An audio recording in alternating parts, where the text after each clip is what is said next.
So I decided to do my informative speech on Abraham Lincoln's time as president. Lincoln once said, "I'm not bound to win, but I'm bound to be true. I'm not bound to succeed, but I am bound to live up to what light I have." This quote represents his drive for change in America.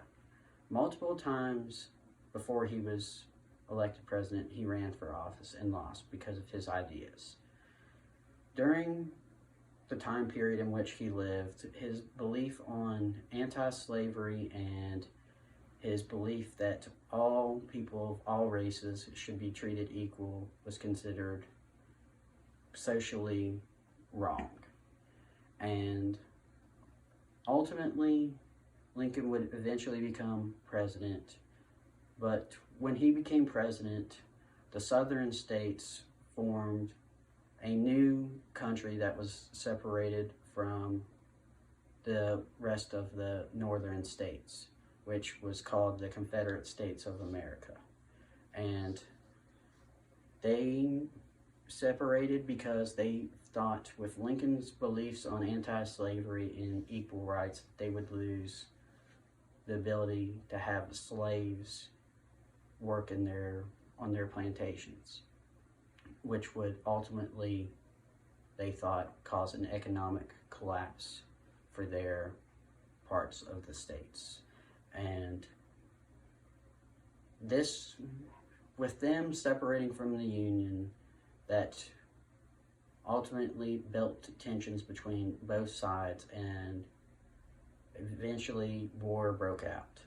And the Civil War would become known as the bloodiest war on American soil.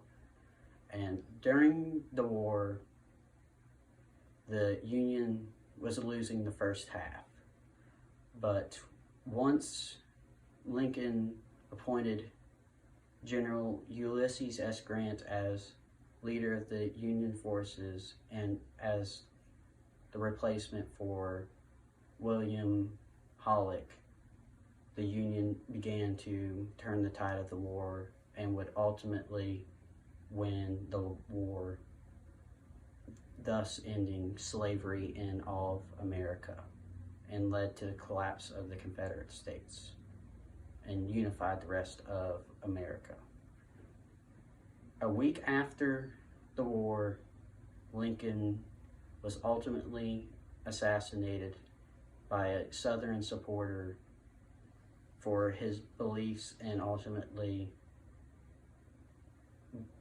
died from his injuries by the assassination attempt. And with his death caused a spark that would go on up until the 60s and even to modern day, that people are willing to fight for equal rights of people of all races and are willing to make the ultimate sacrifice to do so. Thank you.